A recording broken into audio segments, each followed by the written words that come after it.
السلام عليكم ورحمة الله تعالى وبركاته، حبايبي في كل مكان، مصر الحبيبة واخواتنا في الدول العربية بحالها. أسأل الله العظيم رب العرش العظيم أن يفك كرب المسلمين جميعا والعرب يا رب العالمين. بصوا يا حبايبي، احنا النهارده هنحضر التربة بتاعت هنحضر التربة أمامكم أمام عينيكم اهمت. احنا دلوقتي عايزين نزرع، في أخت كريمة كانت قالت لي أنا عايزة أزرع كزبرة وخضرة وشبت. فدي دلوقتي تجاوب مانجا هنزرعها حضراتكم قدام منكم، بس أنا عايز أعرفكم الأول على التربة. التربة اللي أنا عاملها دي بطمس عامله على ايديا. اول حاجه اللي انتوا شايفينه ابيض قدام منكم ده، حاجه اجرب من الكاميرا انا بنفسي اهو. اللي انتوا شايفينه ده عباره عن كان لوح خشب قبل كده، خشب تب اللي بيبقى ملزوق عليه قشره ومباع على ترابيزه للكمبيوتر وترابيزه للتلفزيون، اللي هو ده. دي كانت عباره عن خشبه شايفينها، تبن مفروم مطحون، ده بيبقى سريع تحليل. طيب اللي معايا هنا طبعا برضو معايا هنا تحت منه معلش انا اسف موجود قدام الكاميرا كل شويه، بس عشان يعمل ايه في مصداقيه. عاوز اقول لكم حاجه، التربه دي انا اسف ان ما حضرتهاش من كده يعني. دي عباره عن ايه؟ ورق شجر.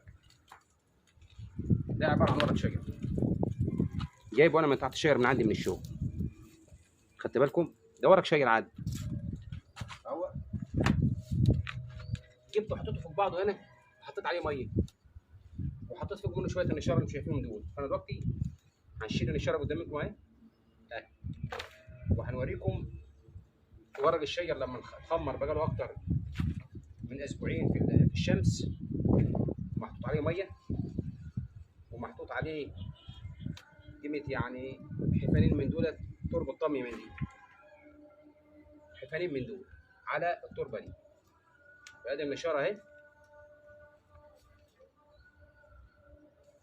مش عايز اطول بس عليكم اهو. دي بقى الايه؟ دي التربه،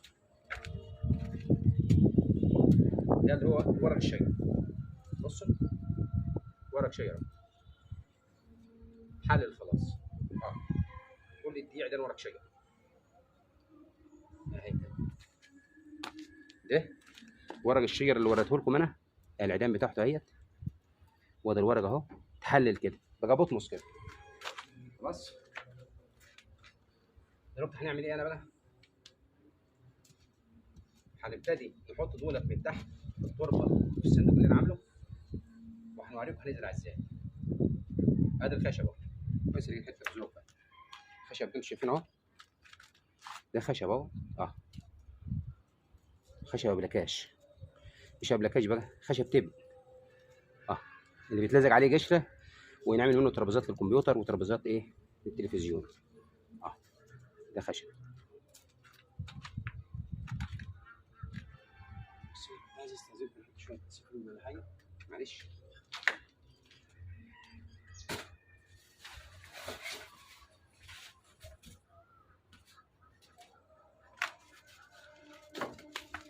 وده الصندوق اللي انا عملته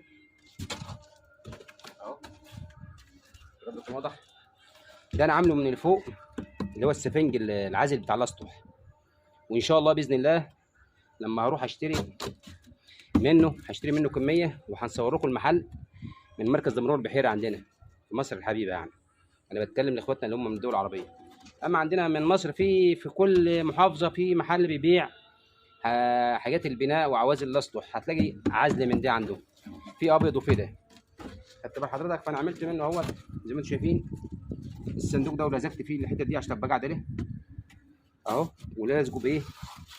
لازقه بغيره، لا الامير بينفع بيسيحه، ولا الكله بتاعت العجل بينفع، مفيش غير هو الامير بس. وانا لما هنصنعه هنعمل لكم في فيديو تاني لتصنيعه. خلاص شفتوه من جوه ومن بره بس ابعد شويه عشان نحضر التربه.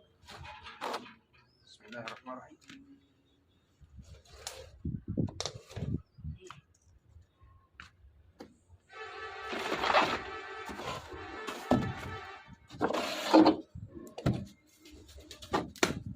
ده السفنج اللي انا قلت لكم عليه قبل كده معلش انا كنت المفروض نقطعه قبل التصوير بس غصب عني والله لوحدي، مفيش حد في البيت هنا، اعذروني بقى.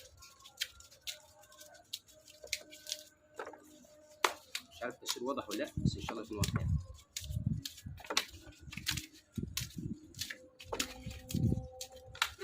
ده انا بنقطعه في الارضيه عشان الارضيه ما تكتمش ويبقى فيها تهويه، والميه لما تحب تنزل تتصرف على فتحه التصريف ما تنزلش معاها تربه.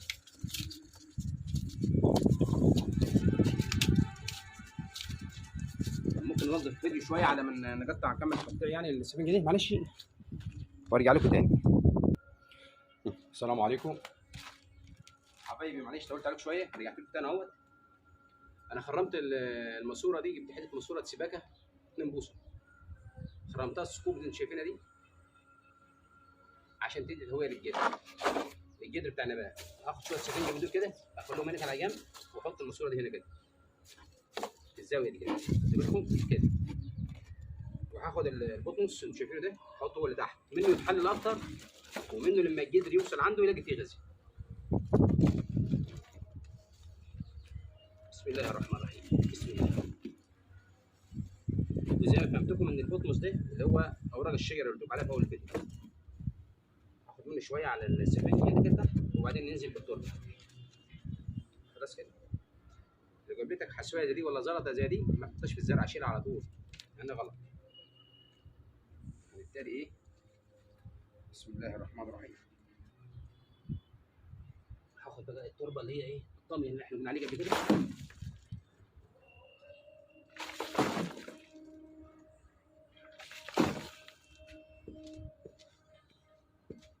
طبقه وطبقه عشان يتم التحليل. اخد طبقه بطمس شيره، ورق شيره زياده بس ايه تاكيد مش اكتر. ده ورق شيره اللي قلت لكم عليه اللي هو ورا مني ده اهو.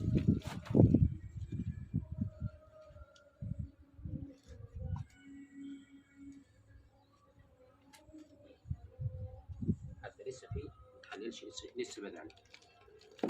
شايفين ورق شيره مش اكتر من كده.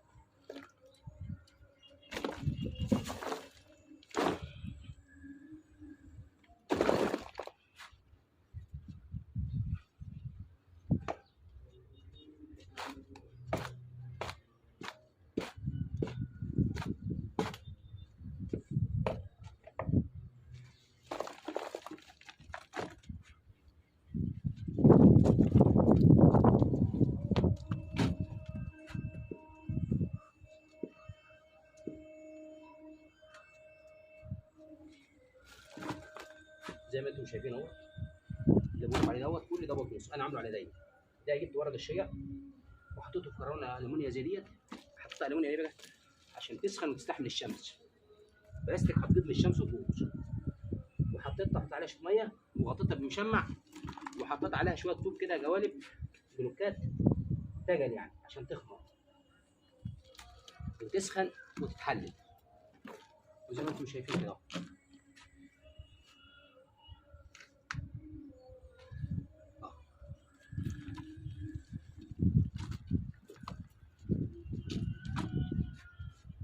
والزراعه والله زي ما قلت لكم سهله بسم الله ما شاء الله يعني. والله العظيم انا لا شطه ولا فلفل بشتري من بره.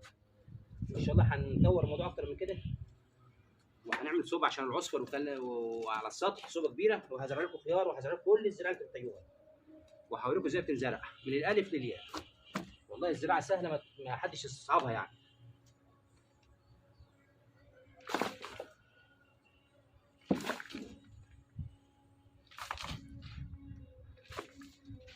طب ممكن استاذنكم بس نوقف الفيديو شويه عشان ما اطولش عليكم على ما وارجع لكم تاني. هحط بس شويه تراب ضمك، استاذنكم بس ايه اوقف الفيديو شويه عشان ما اطولش عليكم.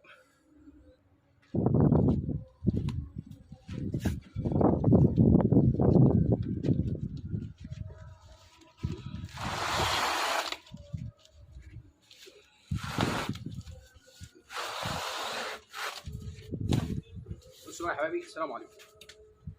احنا هنا معانا 3 نوى مانجا جبناه وكلناه، لقيناه طعمها جميل، اللي هي العويسي عندنا في مصر مسمينها عويسي او الاسماعيلي.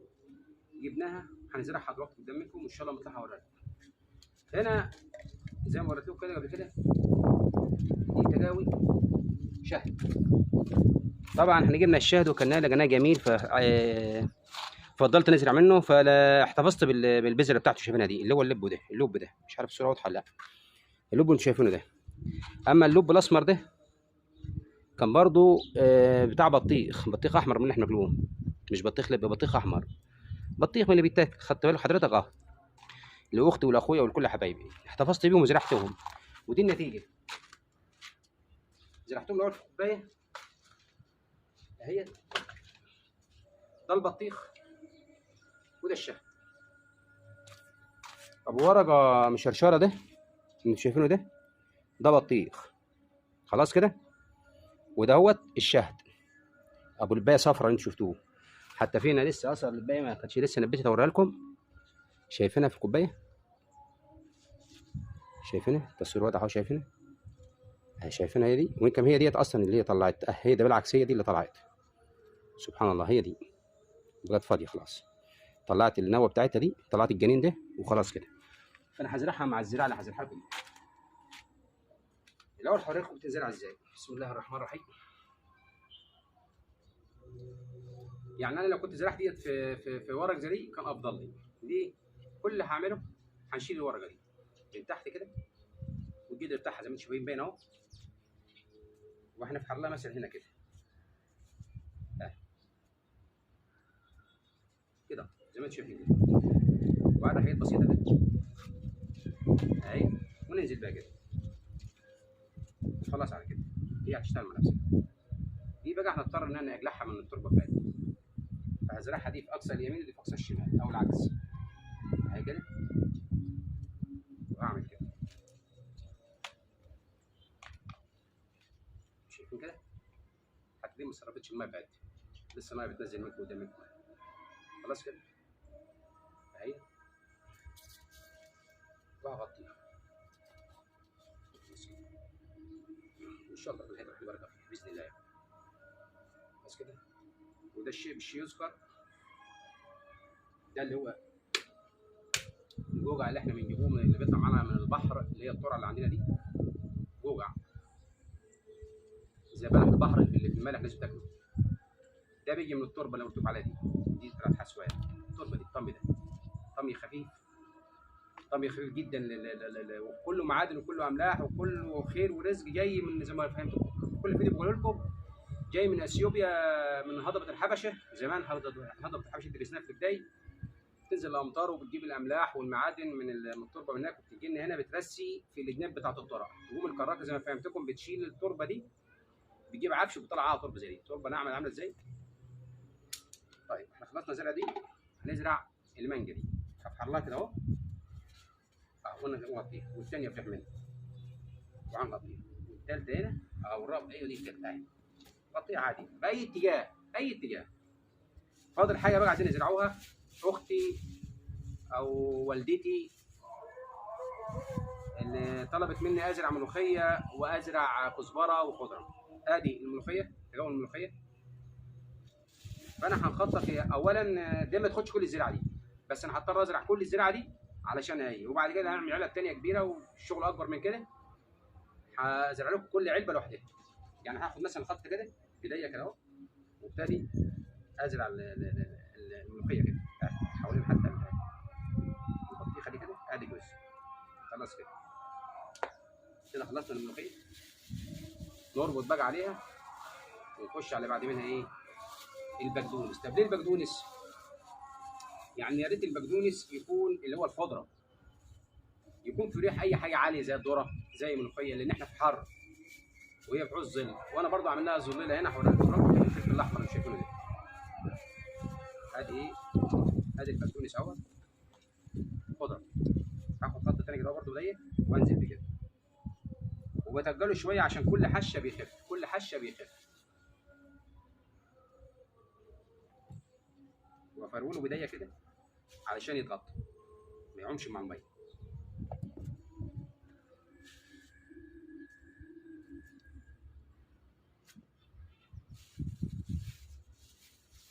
ادي البقدونس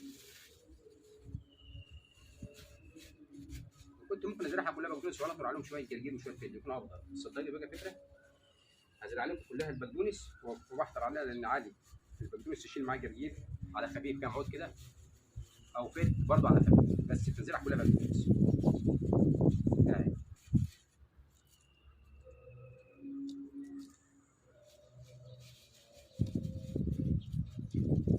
بس كده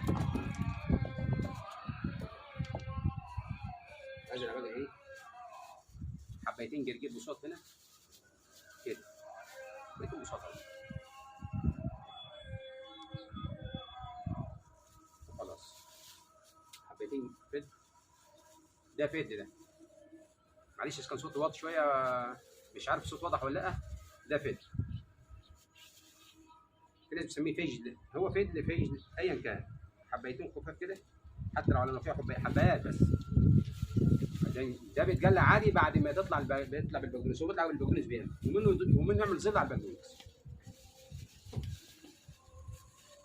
يعني كل شويه التجاوز دولت 100 جرام 100 جرام عاملين زي حوالي 30 جنيه 35 جنيه. بتشتروا من محل المبيدات والبذور الزراعيه. خلاص كده، ناخد بس شويه طول تاني كده.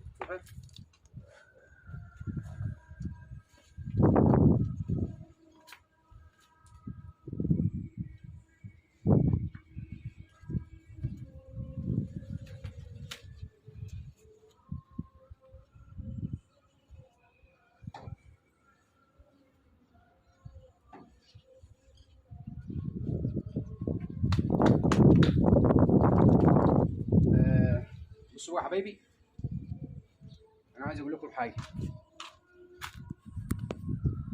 السلام عليكم الاول ورحمه الله تعالى وبركاته. معلش ايه اتبدلت شويه النهارده، بس عايز اقول لكم حاجه الله يرضى عليكم قبل ما نختم معاكم. هفرش الاول على الفيديو دوت، شايفينه ده؟ شايفينه؟ مش لازم انا ابان، بس عايز ايه اكلمكم الاول قبل ما نختم. الفيديو زي ما انتم شايفينه بسم الله ما شاء الله ابتدى يلون كله اهو. احنا على فكره يا جماعه قبل كده ما صورناش عشان برضو ايه للصدق والامانه، وانتم شايفين بسم الله ما شاء الله. النوار اهوت، شايفين النوار؟ النوار ده كل نواره من دي هتوجع بعد كده وتحت منها زهره، تحت منها ثمره زي ما انتم شايفين اهو. ماشي بسم الله ما شاء الله زي ما انتم شايفين اهوت. ادي الفلفل الاحمر، وناخد ايه على المشي كده على السريع. وادي التربه اللي احنا قلنا عليها، التربه اللي احنا قلنا عليها هي اللي انا عاملها بطمس ورق شجر، والزهور بتاعته اهي والورق اهو. وده النخل البرحي اللي قلت لكم عليه.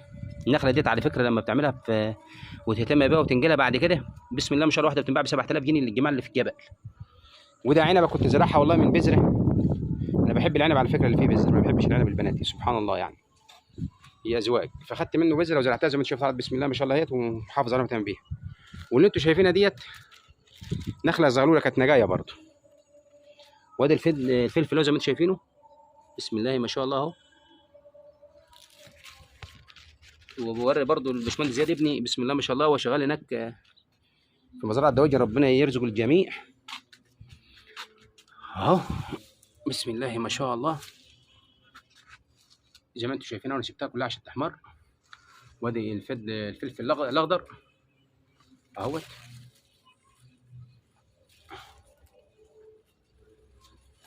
زي ما انتم شايفين اهوت. ده الفلفل البلدي مش الالوان، ده بلدي، ده بلدي وده بلدي خلاص. وده الوان، ده الوان ده، وده الوان خلاص كده. وده بسم الله ما شاء الله هنا برضو.